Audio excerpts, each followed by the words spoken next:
Hello Stenographers, today in this video I am going to give you a dictation from Sir Kailash Chandra Magzine Volume 2 Transcription number 27 with the speed of 100 words per minute.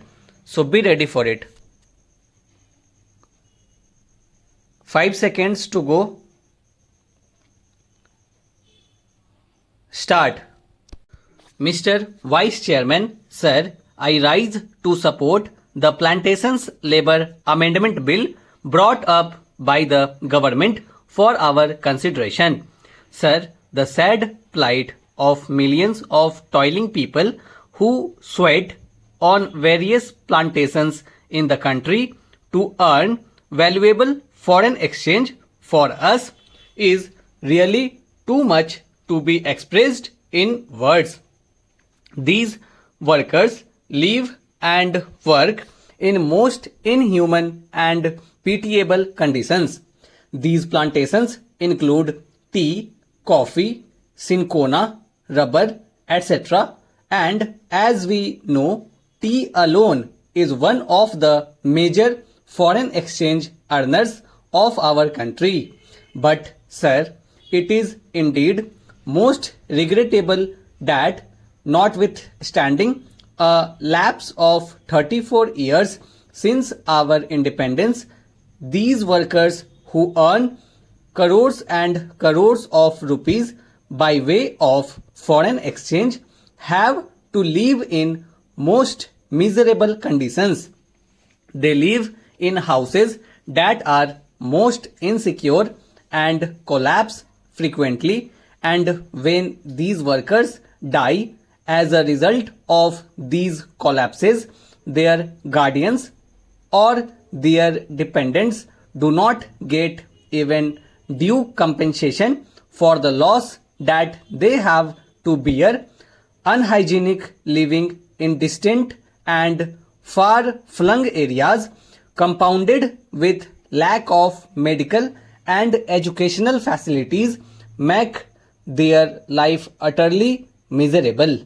These plantation workers have to live in abject poverty like slaves of their employers, and as we know, most of these plantations are still foreign-owned establishments, last vestiges of the colonial rule, the British rule, and as I said, it is a matter of deep regret for all of us that despite enacting an act, the Plantations Labour Act 1951, we have not yet been able to effect any improvement in their conditions.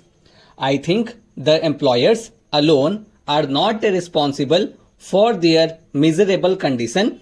We are also as much responsible as they are, because although we could enforce the enactment and we could improve their conditions much earlier, we have failed in doing so. Sir, on the 9th May 1973, this House, the Rajya Sabha, decided that a joint committee should be appointed to look into the desired amendment and put up a draft as early as possible for our consideration.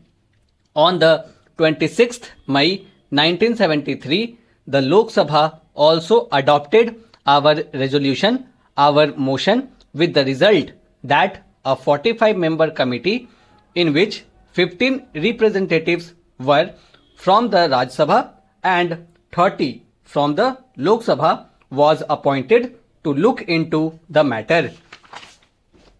This committee was to submit its report on the first day of the 85th session of the Rajya Sabha, that was in 1973.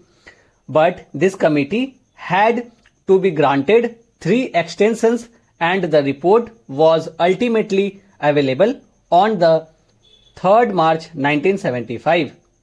At that time, as we all know, the so-called JP's movement of total revolution was at its peak. Within 2 or 3 months, the national emergency had to be declared, and during the emergency, priorities had changed, and we could not just effect this desired improvement at that time, and we could not bring about this legislation. And then the Janata rule and the Lok Dal rule. For 30 months they were in power, but they too, although they try to pose to be the champions of the downtrodden and the workers, failed to deliver the goods, and that is why today we are going to consider the report of that committee that was presented to the government in 1975. Therefore, we are also equally responsible for not ameliorating their conditions and their plight. The committee had to consider 120 memoranda giving views and suggestions from various unions and associations, and 59 witnesses appeared before the committee, and that committee itself came to the conclusion that in various areas even the barest minimum facilities such as arrangement for supply of wholesome drinking water, latrines, urinals, provision of qualified doctors had not been provided, though these amenities are a must under the Act.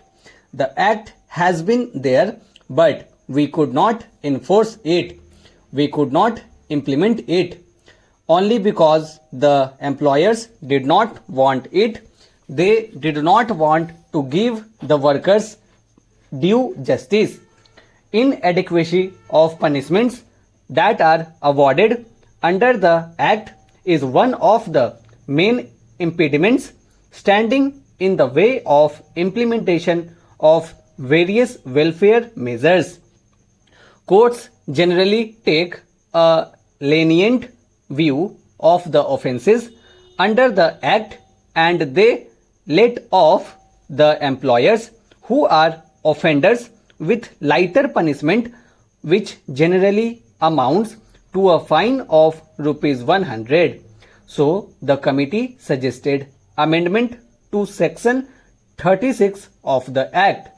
An employer is required to provide these workers living accommodation, but generally, in spite of the fact that the government gives loans and subsidies to the employers for construction of houses, progress in regard to these constructions is very poor. As I said earlier, very unhygienic and insecure houses are there where these people have to live. Even compensation to the workers in the event of house collapse is not given. Stop.